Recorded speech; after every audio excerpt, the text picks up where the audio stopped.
A ver, iniciamos. Vale, pues buenas tardes a todos y a todas. Iniciamos entonces nuestra segunda tutoría de la asignatura de Política Social, el segundo curso del grado de trabajo social, ¿vale? Bueno, vamos a ir trabajando donde mismo nos quedamos el último día, que habíamos avanzado cositas, es decir, el último día, porque fue el primer día de la asignatura, hicimos nuestra presentación de la asignatura y tuvimos la suerte ya de poder empezar el tema uno, con lo cual vamos a ir muy bien porque ya estamos sobre elementos que ya conocemos, ¿vale? Y vamos a empezar también a trabajar cositas que son más cositas con las que ya nosotros hemos trabajado en algún que otro caso, ¿vale? Y que nos van a servir de apoyo y de referencia para poder trabajar la clase, ¿vale? Un momentito, voy a ajustar aquí un par de cosas en pantalla, que no se me vaya.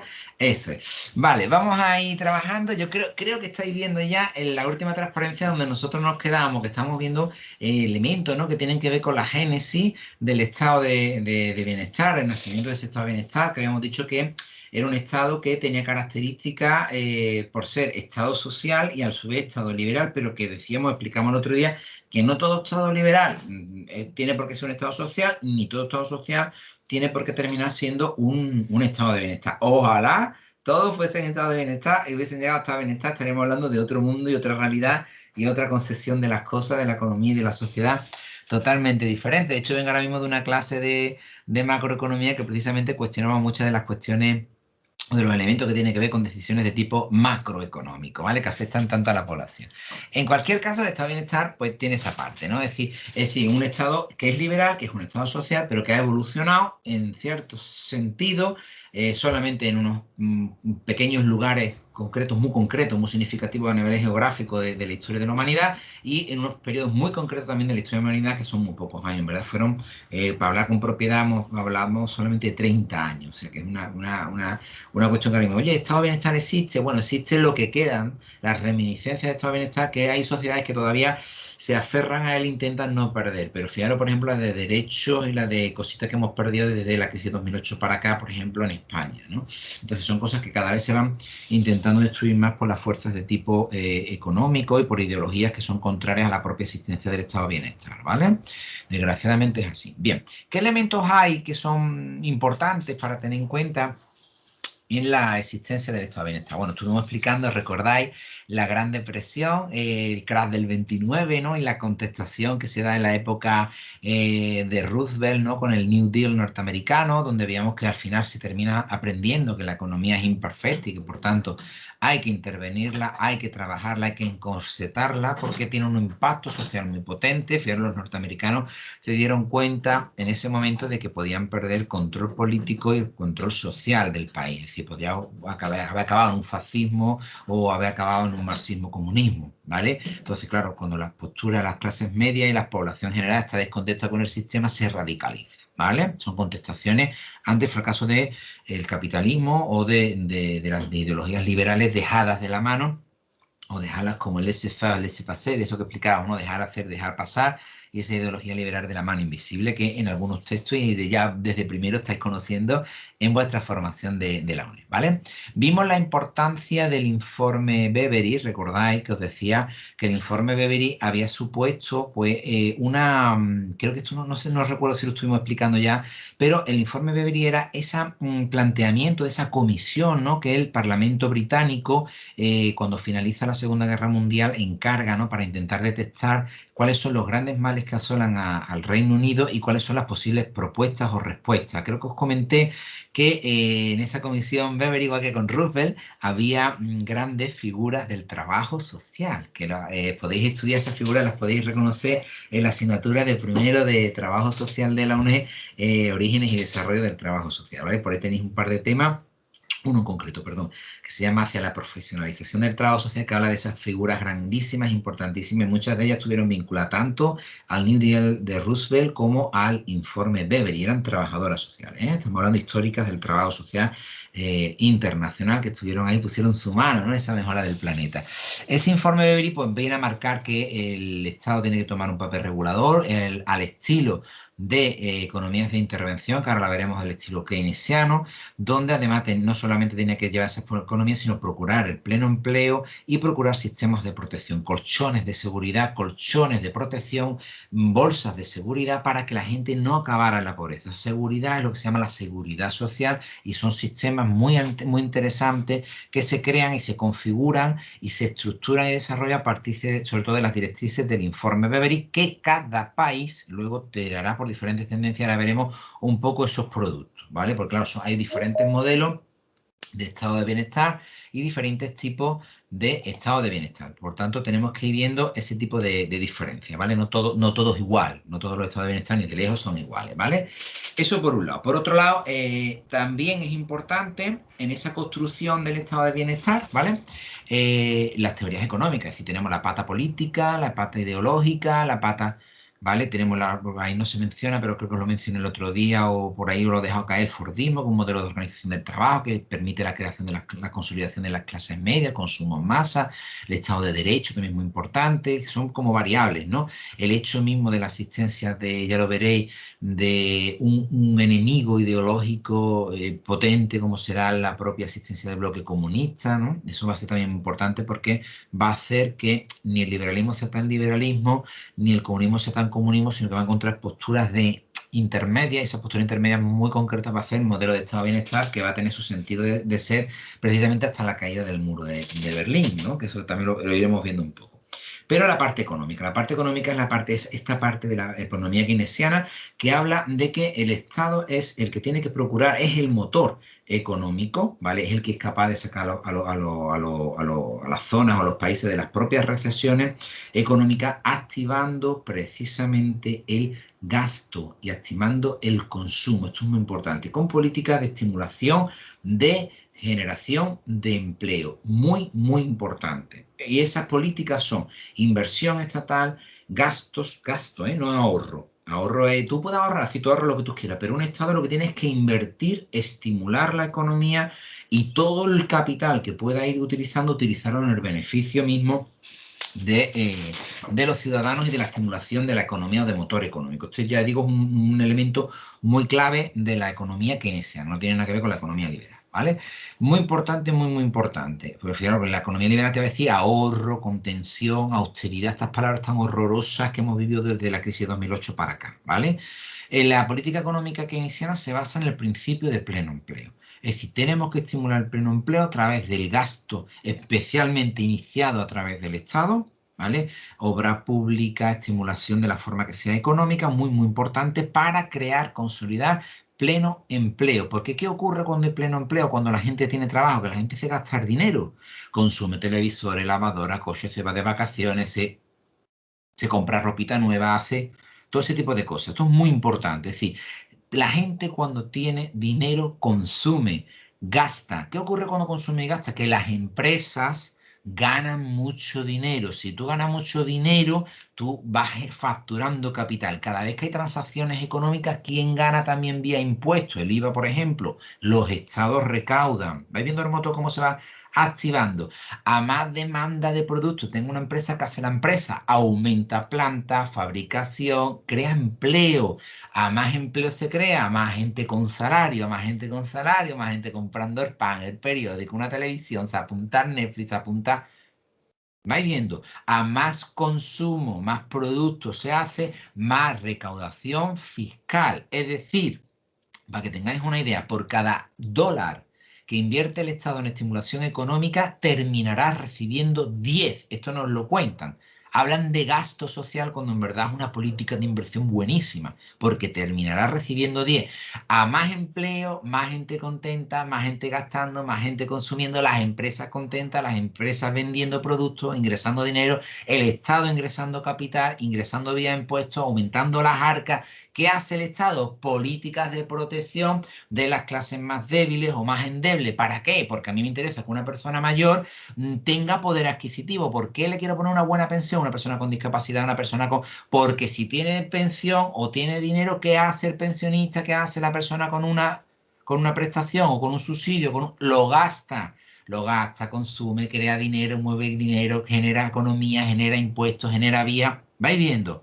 pleno empleo, empresas para arriba, administración para arriba, recaudación fiscal para arriba y protección de las clases. De hecho, vais a ver en los modelos de estado de bienestar que hay modelos de estado de bienestar que basan su cultura de pleno empleo precisamente en la protección del sector social. A más se protege, más pleno empleo crea sociedades de pleno empleo estimulada desde la propia protección estatal. El Estado, por cada dólar que mete, va a recibir 10, ¿vale? Son las estimaciones en macroeconomía, ¿vale? Muy, muy, muy, muy importante.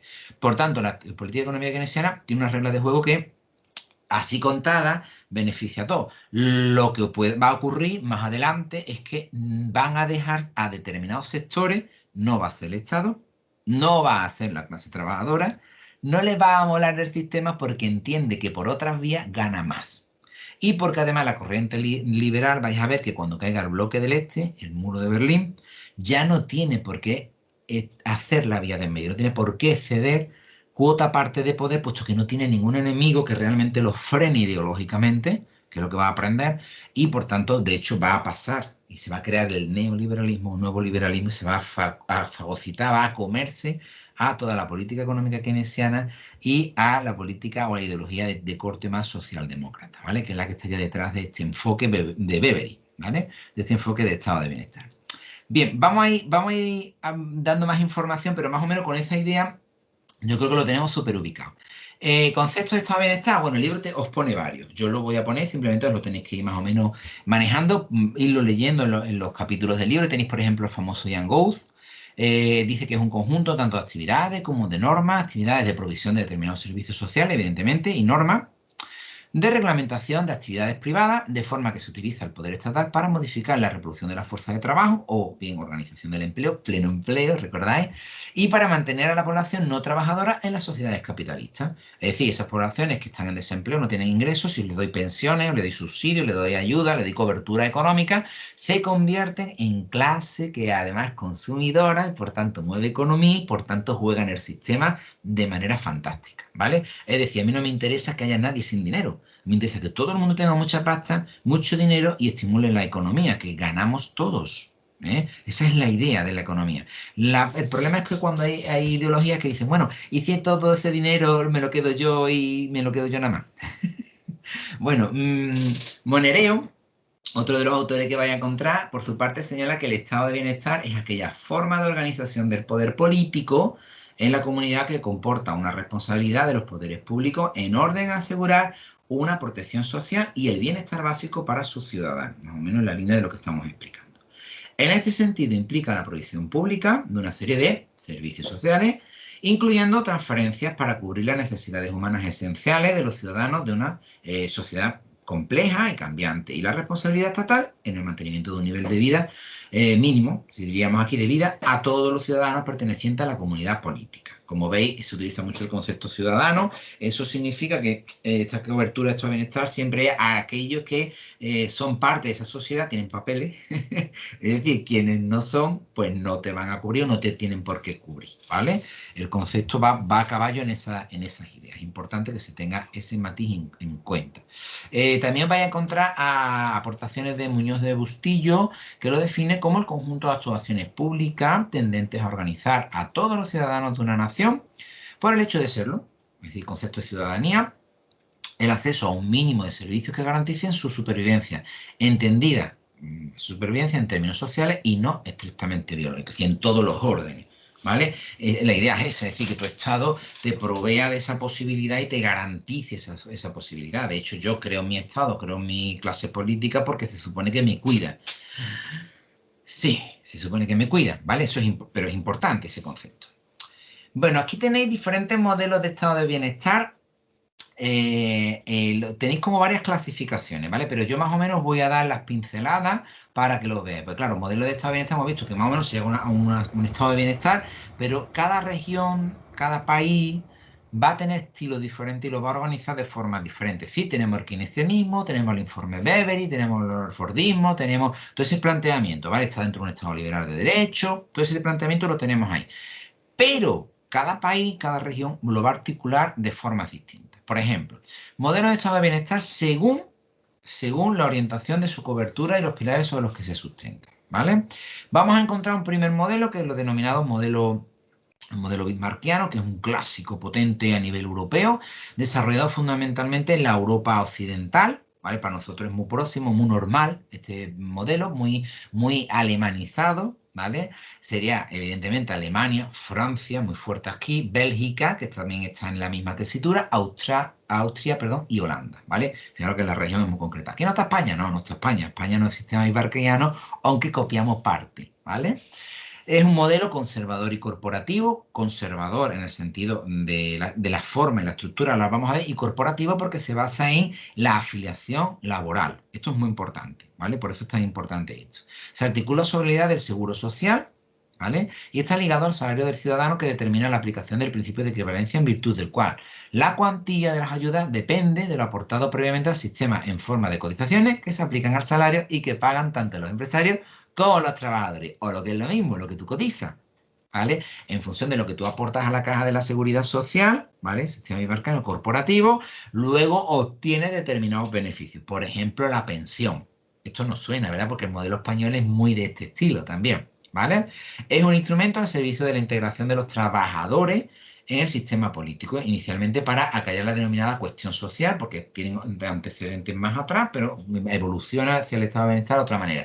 Pero si os dais cuenta, está vinculada a la clase trabajadora, tiene que ver con reivindicaciones obreras, con la historia de reivindicaciones obreras y con esa anexión de esos beneficios, de esos privilegios, de esos derechos sociales y económicos que la clase trabajadora reivindicará históricamente y conseguirá, ¿vale? Eh, las prestaciones se consiguen a través del mercado, es decir, yo tengo determinados elementos y voy al mercado y lo obtengo. Los hombres que participan en el proceso productivo y las mujeres y personas vinculadas al trabajador en virtud del derecho derivado que se les reconoce al depender económicamente de él. Cuidado porque, si os dais cuenta, son modelos muy conservadores, muy tradicionales, que se van rompiendo ese estilo. Es decir, estamos hablando de un modelo familiar donde el hombre es el trabajador, cabeza de familia, principal fuente de ingresos, etcétera, etcétera, aunque esto ya está súper matizado, ¿vale? Súper, vamos a cambiar muchísimo. Rige el principio de equidad horizontal, ¿vale?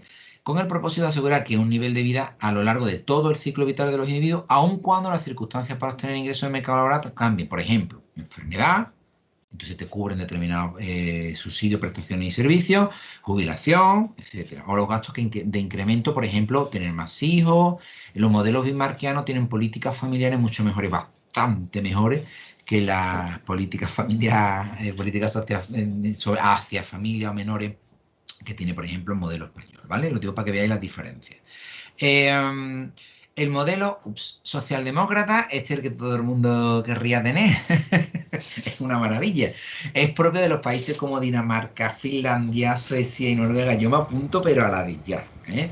Articula dos tendencias. Una es la del informe Beveridge y, por supuesto, la de los países nórdicos. Es decir, la que mejor llevará las ideas de Beveridge mucho más allá de lo que la propia comisión y el informe Beveridge la va a dar, porque va a jugar con el tema de la cobertura de tipo universal. Esto lo copia España de este modelo, modelo que España tiene un modelo que coge cachitos de diferentes modelos y está estrechamente vinculado con la idea económica de Keynes, y es llevar el keynesianismo al máximo. Por eso son sociedades que ahora mismo, si buscamos sociedades de pleno empleo con estado de bienestar, nos tenemos que ir a los países nórdicos con modelos socialdemócratas. Consideran estas sociedades que el bienestar de los ciudadanos, no solo de los trabajadores o de los pobres, si estamos hablando de toda la población, cobertura universal, es responsabilidad del Estado. Si el Estado se dedica a atender el bienestar de los ciudadanos, aunque no les haga falta. Esto es muy importante. Aunque no les haga falta. Estamos acostumbrados, por ejemplo, en el modelo español, que a ti te dan una ayuda y si estás muy mal, muy requete mal, ¿vale? Y aún así te miran hasta la ponderación de ingresos de toda una unidad familiar. No, mire usted, en esta familia hay tres pobres, pues los tres pobres deberían de tener cada uno una ayuda. Esto es un modelo universal de tipo socialdemócrata. Vais viendo, porque no va en función de los demás, va en función de ti como ciudadano. Tú necesitas o tienes carencias, te la tienen que cubrir, ¿vale? Reconoce la igualdad de todos los individuos en los derechos sociales. Todos los individuos en los derechos sociales. Oye, mira, que es que resulta que es que mi estado a mí me paga el dentista. Yo soy rico, sí, pero es que te lo va a pagar por ser ciudadano. Y que te lo paga a ti, a ti, a ti, a ti, a ti, a ti. Yo me toca arreglar la boca, estoy en uno de esos países, y a mí, pues yo no me cuesta un duro. Ojo, yo pago un montón de impuestos. Bien hecho. ¿vale? Porque el sistema se financia vía impuestos, ¿vale? Persigue el logro del pleno empleo, ya lo hemos explicado antes, política económica keynesiana a full con el tema del pleno empleo y son sociedades de verdad, de verdad, de verdad que buscan el pleno empleo. Yo tuve una doctoranda mía que venía de Finlandia, no voy a decir nombre, y la doctoranda, bueno, era un portento, sabía, yo qué sé, 4 o 5 idiomas, era un coco, la verdad. Y ella venía de un pueblo que se llamaba Nokia. Ella me explicó que cuando se produce, claro, yo digo, oye, pero Nokia ya no se fabrica en tu país, tal, y se pone, no, no, y digo, pero bueno, ¿qué pasó con Nokia? Se pone, no, no pasó nada, lo que hicimos fue reconvertir la industria, en vez de fabricar una cosa, pues fabricamos otra, es decir, no se destruyó empleo. Aquí en España hubiésemos cerrado las fábricas, prejubilación, no tenemos políticas pro pleno empleo, ¿vale? Allí no se concibe perder el trabajo o que se produzca una pérdida de trabajo sin una reconversión o un protocolo de reconversión del empleo, ¿vale? Modelo sureño. Modelo sureño somos nosotros, ¿vale? Estamos en el sur de Europa. Es propio de los países del sur de Europa, entre ellos pues estamos España, pivota en torno a la familia que asume un total protagonismo en las cuestiones de bienestar y relega la intervención pública a un papel residual, o lo que es lo mismo. Aquí te cuida tu familia y cuando tu familia no te puede cuidar, pues entonces se tira a ver a pedir ayuda o buscamos ayuda del Estado. Participa de las características del modelo bismarckiano, ya lo he explicado antes, sobre todo el principio de protección, porque va vinculado al tema del trabajo. Es decir, el acceso a la seguridad social en España te lo da tu carnet, tu número de afiliación a la seguridad social, que te lo dan cuando tú tienes tu primer puesto de trabajo. Te llega una cartita con tu número de de afiliación a la seguridad social y ya eres garante de derechos de la seguridad social española. Mientras tanto, que consigues el primer puesto de trabajo y tu número de la seguridad social, tú estás en el de tu padre o en el de tu madre. ¿Vale? O sea, siempre está en algún lado. ¿Vale? Y la sobreprotección de los jubilados frente a la población activa, las pensiones supera con creces en su cuantía a la ayuda, por ejemplo, al desempleo. Es verdad que las pensiones están mejor estructuradas, bastante mejor estructuradas que la ayuda al desempleo. En cualquier caso, las dos son ridículas comparadas con otros países que protegen muchísimo más, ¿vale? Sin embargo, coexisten en él las prestaciones como la salud, la educación, que son de tipo universal. Por eso he dicho que tenemos parte también del modelo socialdemócrata, como en el modelo, hemos dicho, finlandés o noruego, ¿vale? Se trata pues de un modelo híbrido, mezclado, ecléctico, le podemos llamar heterogéneo, como queráis llamarlo, que mezcla prestaciones asociadas a la condición de ser trabajador con las dirigidas a la población que se encuentra en estado de necesidad o no en general. Por ejemplo, la salud te cubre a todo el mundo indistintamente de tu poder adquisitivo, ¿vale? Por ejemplo. Bueno, también podemos encontrar modelos de estado de bienestar, los podemos clasificar de otra manera, según la orientación ideológica, ¿vale? Y la vinculación de sus prestaciones a los objetivos económicos, ideología y economía. Si os dais cuenta que lo vamos a mezclar. Fijaros que aquí hay temas muy interesantes en el nuevo manual que es ideología vinculada a la política social, que lo veremos en los siguientes temas, ¿vale? Según el grado de institucionalización, encontramos, por ejemplo, bueno, aquí tenéis una aclaración. Otra clasificación de los modelos de estado de bienestar es la que los agrupa según su grado de institucionalización, el criterio político y el grado del corporativismo. Recordad que el corporativismo tiene que estar vinculado al tema laboral, tema del trabajo con los modelos centroeuropeos que hemos explicado antes. Bien, según el grado de institucionalización, pues estaría el modelo institucional. ¿Quiénes son? Y aquí metemos Reino Unido, países escandinavos, Austria. ¿Vale? Si os dais cuenta ya cambia la cosa un poco. Suponen un compromiso institucional entre los valores del individualismo y la libertad económica por un lado y la seguridad e igualdad por otro. Como veis que la presencia institucional o la vinculación del Estado es importante y juega a caballo con otros valores, como hemos hablado, por ejemplo, de los valores individualistas. ¿Vale? El Estado diseña programas públicos que afectan a la distribución de la renta, tales como, por ejemplo, ¿no? Los más normales. La provisión de bienes y servicios públicos universales, los seguros sociales para los trabajadores y las políticas de redistribución de renta. Cada uno de esos estados que hemos mencionado a niveles distintos, por favor, que son modelos de estado de bienestar también diferentes. Se articulan políticas de corte universal, si bien las prestaciones se basan en los principios de necesidad e igualdad económica y social. ¿Vale? Las políticas, ya decimos, cubren a todo, pero tienen diferencias significativas según el tipo y la manera de necesidad. Está orientado a una redistribución de tipo vertical y se promueven políticas activas de solidaridad e igualdad. ¿vale? La política de retribución vertical es básicamente que de aquellos que más pueden aportar, ayuden a aquellos que menos pueden aportar, ¿vale? Que necesitan más. Persigue la consecución del pleno empleo, ya lo hemos explicado antes, mediante la cooperación entre sindicatos y gobiernos en el mercado de trabajo. Aquí el tema del sindicato tiene mucha fuerza en estos países. Los trade unions, ¿vale? Son muy potentes, ¿vale? Alta tasa sindical, no como en España. Decir, oye, ¿quién está sindicado en tu empresa? Y hay dos. No, lo normal es que en una empresa de 1000 personas haya dos que no estén sindicados en estos sitios, ¿vale? Entonces, tiene una tasa de sindicación muy, muy potente. Negociación central de los salarios, con lo cual tú tienes un poder de negociación colectiva muy fuerte, ¿vale? Con lo cual no estamos hablando de cualquier tontería.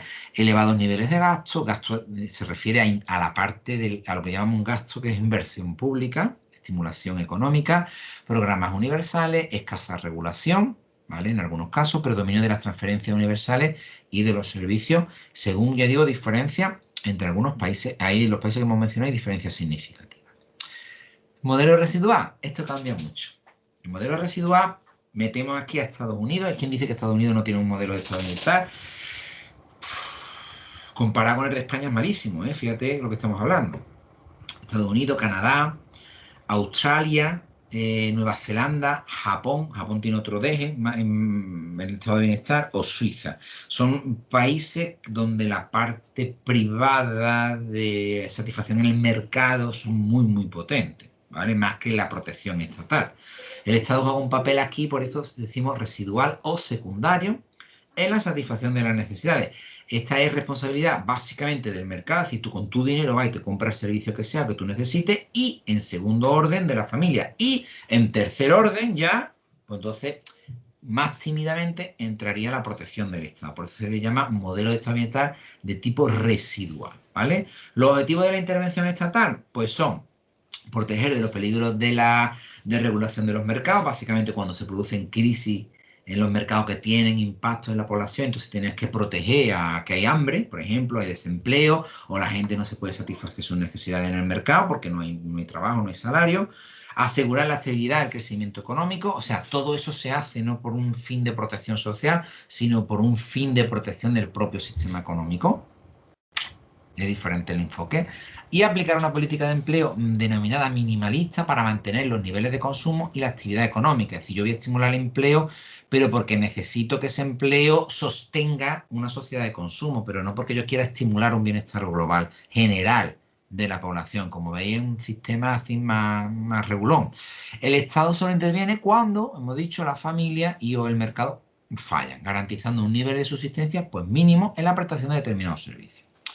Es necesario realizar una prueba de medios para tener acceso a las prestaciones públicas, que se llama Menstested, ¿vale? Por lo que las transferencias son puramente selectivas, es decir, algo así como no estás en determinada situación de necesidad, por tanto cumplo los requisitos y tienes una prestación, no, es que hay que medir bien antes de dar algún tipo de protección o de ayuda, con lo cual es bastante más complicado, ¿vale? Bajo poder sindical, claro, eso empobrece mucho la posibilidad de negociación colectiva y la capacidad de lucha del trabajador social frente a otros factores que lo empobrecen. Negociación colectiva, por tanto, fragmentada y escasa regulación del propio mercado de trabajo. Es decir, hay mucha flexibilidad laboral. Es decir, un empresario en esa sociedad te puede decir mañana, después de llevas 10 años trabajando en la empresa, mañana no venga a trabajar. ¿Por qué? Porque estás despedido. Pues, ya, y ya está. Y ya está. A eso lo llaman flexibilidad laboral. ¿Vale? Ya veremos el tema del trabajo para que entendáis los términos, que flexibilidad laboral no es que tú elijas el horario, es que el empresario no tenga trabas para poder mover las piezas del trabajo, que son los trabajadores, ¿vale? Eso es flexibilidad laboral. Bueno, habría un modelo intermedio, que es el modelo vigente pues, en Alemania, que más o menos está a caballo entre esas dos posturas que estamos viendo.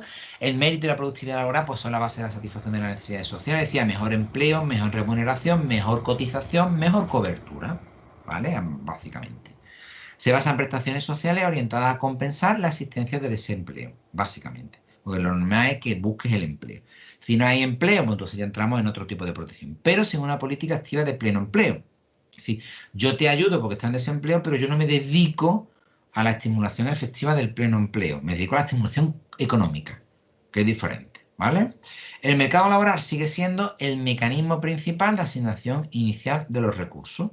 Es sencillo, el mercado laboral te da a ti un salario, una posición, y tú con eso te puedes sustentar mejor o peor, y además te permite cotizar más o cotizar menos. Por tanto, tendrás una mejor o peor pensión, ¿vale? Se suministra protección a quien ha contribuido previamente al sistema. Quien no ha contribuido, pues entonces tendríamos un sistema subsidiario que se llama pensiones no contributivas. Los beneficios guardan relación pues con lo cotizado. A más has cotizado, mejor empleo has tenido en tu vida, mejor vas a estar de viejo o de mayor. A peor has estado en tu vida, no vas a estar mejor de viejo, vas a estar con una pensión más chiquitita, ¿vale? Este es el modelo español.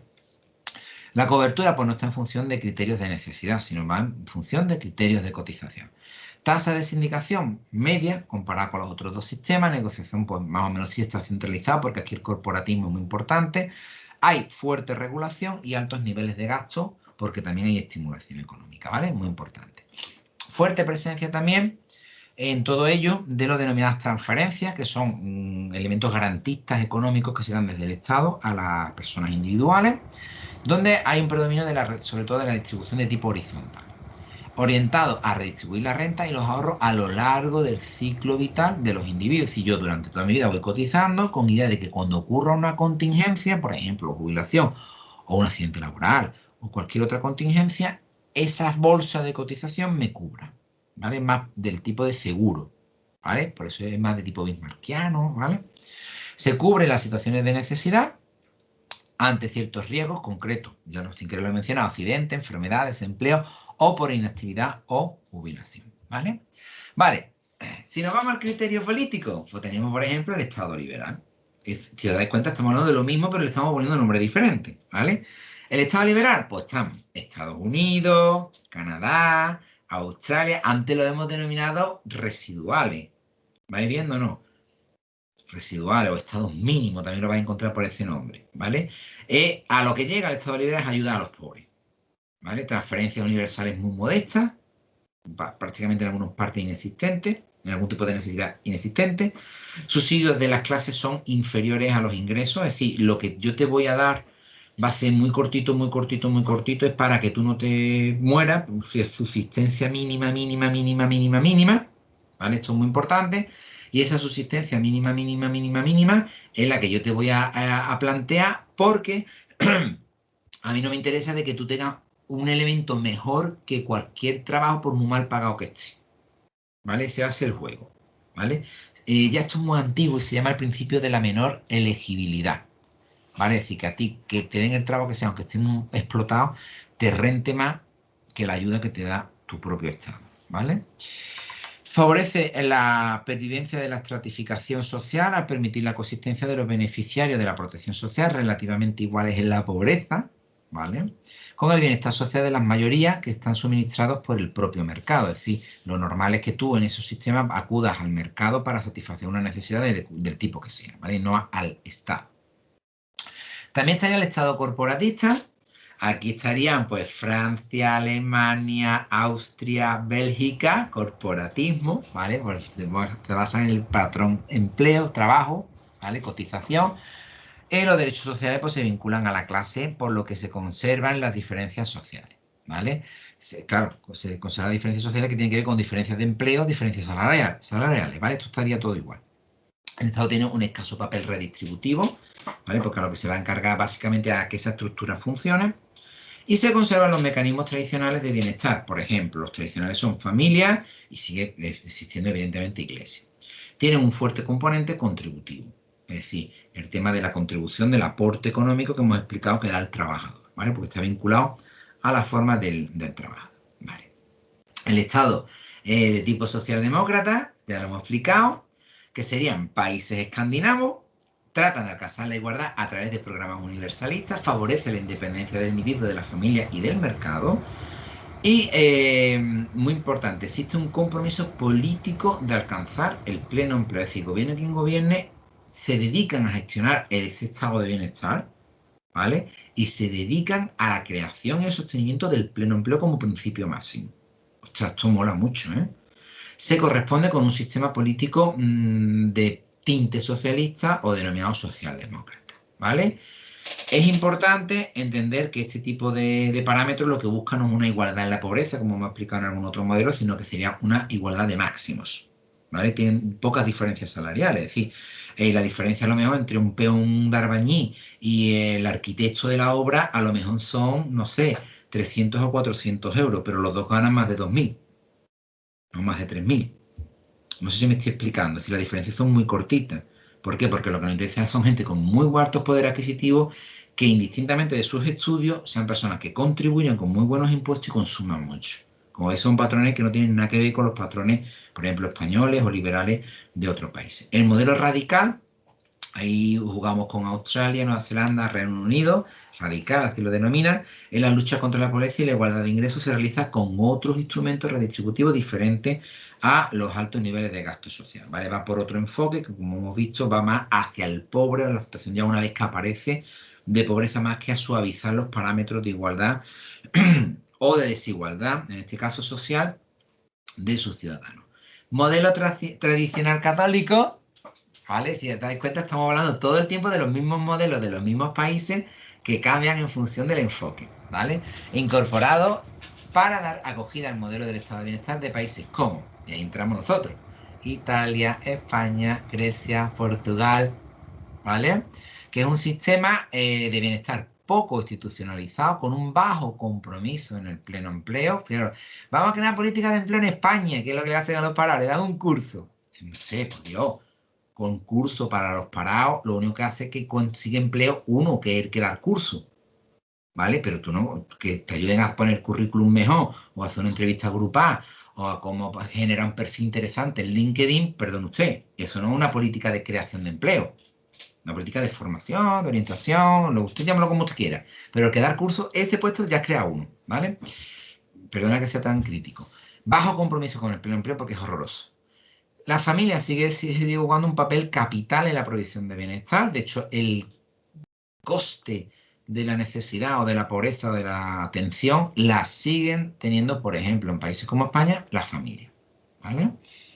Tasa sindical muy baja, lo que hace que el trabajador esté en una situación de muchísima vulnerabilidad. Además, ser sindicalista en España está hasta como mal visto, ¿vale? Y una vulnerabilidad. Negociación, por tanto, aún sigue siendo centralizada por la legislación laboral que se consiguió en años anteriores, aunque esto se está precarizando. La política social tiende a producir el estatus social, lo reproduce. ¿Por qué? Pues porque el tema de protección social va en función de tu cotización, que tiene que ver con tu empleo, con tu poder adquisitivo, tu vida. Vas a ver un reflejo de las prestaciones que vas a recibir también. Y existe una elevada desigualdad en cuanto a las estructuras de renta. Si antes decía que había modelos como los nórdicos, que eran salarios muy similares, aquí en España hay salarios, wow, súper dispares, más parecidos a países del tercer mundo que a países avanzados, ¿vale? Porque tenemos modelos, ¿vale?, de desigualdad en la cabeza. Según el grado de corporatismo, bueno, pues está el modelo denominado pluralista, regulación de la economía por el lado de la demanda, escaso consenso acerca de los objetivos de la política económica, ahora los vamos a explicar, y la política social está desconectada de la economía y de la política. Y tiene que ver más con el tema de la cotización, de la estructura, más con los modelos bismarckianos que hemos visto, centroeuropeos, ¿vale? Más que con otros parámetros, por ejemplo, como moverían los modelos más nórdicos, vamos a llamarlo así. Existen grupos de interés numerosos en esos modelos, presentan dos modalidades básicas, ¿no? Países corporatistas sin amplia participación del trabajo, como por ejemplo Japón, Francia o Suiza, o países con mínimo corporativismo, un nivel mucho más bajo, como son Estados Unidos, Gran Bretaña, Canadá y Australia. ¿Vale? Fijaros aquí la diversidad de países, pero es que en esto son elementos que más o menos comparten y se pueden entender estructuras similares. ¿Vale? El modelo corporatista integrado, ¿vale? Ahí estarían modelos que son mucho mejores. Bélgica, Países Bajos, Suecia, Noruega. Y dice, bueno, Bélgica está bastante mejor que otros sitios. La economía también está regulada por el lado de la oferta, porque aquí evidentemente el peso económico sigue siendo muy potente, y se reconoce explícitamente la interdependencia entre lo social y lo económico y se institucionaliza esta relación. ¿Vale? Existen grupos de presión fuertemente organizados. Os recuerdo que aquí el sindicalismo es fuerte, ¿vale? Que logran consensuar la política social e incorporar además la política económica general. Si tienen un peso muy fuerte que obligan a que las posturas de la empresa y del Estado miren hacia el trabajador, miren hacia la sociedad y echen más cuenta, ¿vale? Con lo cual es un triunfo buenísimo. Bueno, como veis, tenemos un montón de modelos, en verdad son los mismos. Lo que pasa que, por favor, entenderlo, el libro lo que hace es una diferentes tipos de clasificación, pero los países son los que son. De hecho, hay clasificaciones que hay países que ni siquiera metería en el estado de bienestar, ¿vale? Pero los menciona. Entonces, depende de las clasificaciones, son siempre más o menos los mismos países, se van integrando. Aquí faltan algunos otros, perdona, faltan algunos otros países que se está empezando a hablar de un modelo de pseudo estado de bienestar incipiente. Lo vamos a ver en el siguiente tema, que tiene que ver con los países del este incorporados a la zona euro, antigua República Soviética, pero eso ni siquiera está entrando en estos modelos, ¿vale? Pero también lo tiene. En cualquier caso, ¿cuáles son los objetivos del estado de bienestar? Bueno, principales acciones que vais a encontrar en términos de objetivos, pues básicamente el libro os va a marcar tres, que yo no quiero entrar mucho en ellos porque yo creo que son de fácil lectura, no tenéis mucho problema, que sería, bueno, pues evidentemente la seguridad económica, esa seguridad económica en términos de cobertura, tanto, o algunos se enfocan más en el empleo, otros en la prestación, prestaciones universales, prestaciones corporatistas. Como veis, hay diferentes estilos, pero en verdad estamos hablando de la seguridad económica, ¿vale? Eso por un lado. Ya digo, en diferentes estilos. Hay algunos que dicen, no, aquí hay seguridad económica, pero a lo mejor no te dan ni una ayuda, ni tienes nadie, está indigente en la calle. O sea, por eso digo que hay que tener mucho cuidado, que estamos hablando de países, yo que sé, como Estados Unidos, que tiene una población cercana a los 50 millones de personas sin hogar. Pobres, pobres, pobres. Si yo a 50 millones la población de España, pues sí, pues lo tiene, ¿vale? Entonces lo llamamos estado de bienestar y no lo sé. Depende de lo que tú tengas en la cabeza como modelo de estado de bienestar. Para un nórdico eso no podría ser un estado de bienestar en la vida, ¿vale?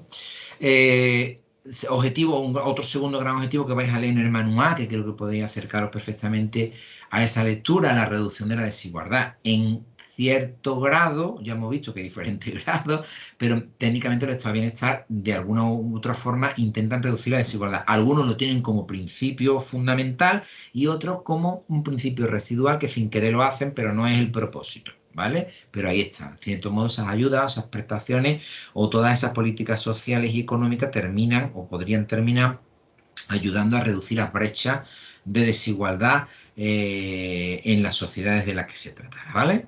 Y un tercer gran objetivo que también vais a ver en el libro, en el manual, que es la lucha contra la pobreza. En términos generales, hay algunos que luchan en la prevención de la aparición de la propia pobreza. Por ejemplo, si creas políticas de pleno empleo y juegas todo el tiempo con eso, puede haber pobreza, puede haberla, pero si consigues ese objetivo, lo normal es que no tengas ni que atender la pobreza porque no te va a aparecer, ¿vale? Y hay otro que se enfoca en no toco nada y una vez que llega el pobre a pobre, entonces ya hay trabajo con el pobre. Pero en cualquier caso, en los dos enfoques, uno más en el preventivo y otro más en el asistencialista y rehabilitador, porque claro, llega un momento en que una persona pobre se desestructura y la tiene que intentar capturar. Ya hablamos de reinserción, rehabilitación. Ese enfoque, en cierto modo, también es lucha contra la pobreza, aunque desde ese enfoque más asistencial o más de atención de una vez que ya ha surgido la necesidad, ¿verdad? Vale. Más cositas. Hay diferentes maneras de entender la existencia misma de los propios estados de bienestar y de cómo se expanden, ¿vale? Cómo se llevan a cabo y se desarrollan. Ahí en el libro tenéis un bloque importante en el capítulo 1 que se llama Teorías explicativas de la expansión del estado de bienestar. Entonces vienen como varios conjuntos de explicaciones que entienden o intentan ayudarnos a comprender esa expansión, de cómo eso termina desarrollándose, ¿no? Entendemos un primer conjunto que son las denominadas teorías explicativas desde la perspectiva de la demanda de bienestar social. Son un conjunto de teorías que se basan en factores como, por ejemplo, el aumento de la renta o el incremento de la población. Vamos a intentar viendo un poquito estas teorías, que son las más atractivas y son muy importantes, que nos ayudarían a entender por qué existen los estados de bienestar. Si os dais cuenta, Yo he explicado, y el libro os ha explicado elementos que se deben de dar, o se dieron, coincidieron históricamente para que pudiésemos hablar de la asistencia de bienestar y que ya no existen tal cual, por tanto no existe el estado de bienestar. Pero eso es insuficiente. Y hay muchas más teorías que explican cómo se producen esos mecanismos que nos permiten la propia asistencia de las teorías de bienestar. Vamos a ir viendo, ay, perdón, que me he saltado, las diferentes teorías que explican desde ese enfoque. Una sería la denominada teoría del industrialismo. Teoría del industrialismo. Os leo un poquito y os explico. Esta teoría enfatiza los factores socioeconómicos como los principales determinantes del estado de bienestar. El estado de bienestar es el resultado necesario, atentos a esto, del desarrollo industrial tecnológico. O sea, lo normal es que cuando hay un desarrollo industrial tecnológico termine existiendo, esto es mentira, pero bueno, todas son mentiras. Pero ahora vamos a ver por qué. Termina existiendo un estado de bienestar. Y dice aquí, el estado de bienestar es el resultado necesario del desarrollo industrial tecnológico, de forma que cuanto más alto sea el grado de desarrollo tecnológico y más elevado sea el número de ancianos entre la población total, mayor será el gasto en bienestar. Esto sí es verdad.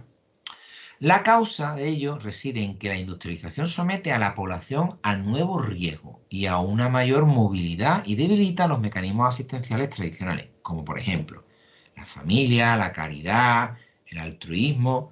Ya sabemos que todo lo que tiene que ver con la industrialización, los procesos económicos, suponen un desgaste de modelos tradicionales de atención. ¿Vale?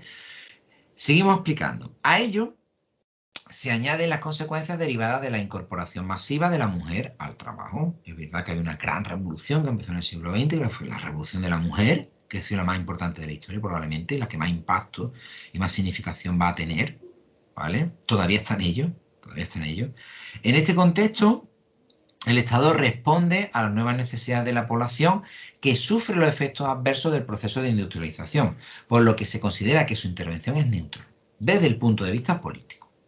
Al tiempo, el incremento económico permite la obtención de los recursos necesarios para financiar la expansión del gasto social. Si os dais cuenta, ¿qué ocurre con la industrialización? Que surgen nuevas necesidades de atención. Por ejemplo, la población mayor que tiene más longevidad, dura más tiempo, están de trabajadores, llega un momento en que se jubilan, necesitan atención, pero al tiempo, ¿quiénes los cuidaban? Los cuidaban los modelos familiares. ¿Quiénes los cuidaban en la familia? La mujer. Ojo, sigue siendo la principal cuidadora en España, cuidado. Cuidado con esto. ¿Vale? Si nos vamos a la estadística, no son las residencias ni los modelos de atención de ese servicio domiciliario ni nada de eso. Son la mujer en casa con un perfil de unos 50 años. ¿Vale? Son las cuidadoras principales de las personas mayores del país. ¿Vale? ¿Qué ocurre con esos modelos? Que con el mercado de trabajo sus modelos se van fraccionando. ¿Vale? Y llega un momento en que los estados tienen, como proceso normalizado de industrialización, tienen que empezar a dar respuesta. ¿Vale? Es decir, a más industrialización, más cambio social, más cambio también en mujer, más cambio en modelos de atención tradicional, más respuesta se les tiene que dar a la atención de, por ejemplo, los ciudadanos mayores, ¿vale? Esto que yo estoy contando viene explicado así de otra manera, por favor entendérmelo, no es materia del libro, pero para que veáis por dónde voy. Si vosotros vais a la ley de dependencia, y os vais a la exposición de motivos, que es lo que a mí más me mola de una ley, que es lo que justifica la existencia de la ley, os dice por qué se tuvo que poner en marcha la ley de dependencia y por qué se tuvieron que argumentar esas teorías, esas políticas de protección. Y viene casi que explicado exactamente como el modelo de teoría de industrialismo. Es decir, como consecuencia de tenemos que poner en marcha medidas de protección, por ejemplo, de las personas en situación de dependencia. Y viene vinculado al modelo familiar, modelo mujer, modelo persona mayor dependiente. ¿Vale? Tiene más o menos que ver. ¿Qué autores fundamentales vais a encontrar aquí? Pues aquí vais a encontrar a Mishra, que es un teórico del estado de bienestar muy famosísimo, Cole, Cartwright, Guy, Aaron, Belinsky, Olivox. Todos estos autores os vienen mencionados en el libro, pero más o menos la teoría completa viene resumida en este planteamiento que os estoy explicando, ¿vale? Bueno, vamos a hacer una cosa, faltan 3 minutillos, vamos a cortar aquí, si os parece, y me decís si tenéis alguna duda o alguna cuestión que queráis comentarme antes de que cerremos la sesión, por favor. Hoy ha sido un poquito denso. Iremos avanzando poquito a poco. Habrá temas que sean un poquito más densos y habrá temas que sean más livianos, pero ya veis cómo vamos aumentando un poquito el nivel en función del curso también, ¿vale? Sí, hay un comentario de la compañera Espe. ¿Se hará realidad la renta básica universal? Hombre, depende de lo que entendamos por renta básica universal. Yo en la cabeza tengo una idea de renta básica universal que todavía le queda un hervor, ¿eh? Para esa idea que yo tengo de renta básica universal. Yo espero que con el tiempo se ponga en marcha, porque los procesos de destrucción de empleo y de adquisición o sea, de fondos económicos para la población es cada vez más complicado. Entonces llegará un momento en que necesitemos sostenerla de alguna manera, por lo menos que sean consumidores, ¿vale? Entonces es importante que se desarrolle. En referencia al consumo y gasto que estabas explicando antes, se hará realidad, perdona, está vinculada a las dos, ¿no? En función al consumo y al gasto que estabas explicando antes, claro, yo entiendo que tendría que ir vinculado, ¿vale? Isabó dice, ninguna duda de momento, gracias Isabó, aumentaría entonces el gasto social.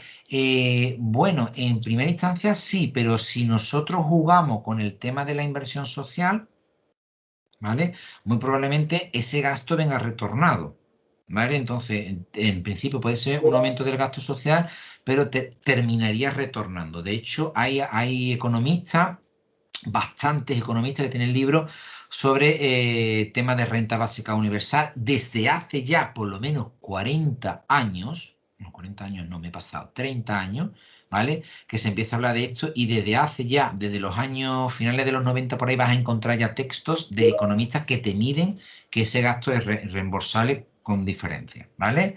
El gasto social no es tan negativo como se quiere ver, para nada. De hecho, no debería llamarse gasto social, debería de llamarse inversión, ¿vale? Debería llamarse inversión.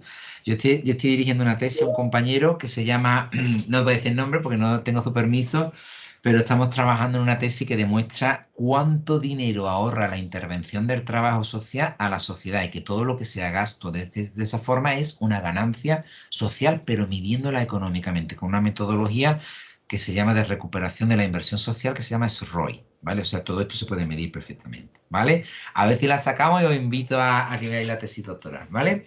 Bueno, me tengo que despedir, dejo la grabación, ¿vale? Nos vemos la semana que viene. Por favor, cuidaros mucho y portarse bien o portarse más, que es más divertido, pero con cuidadito.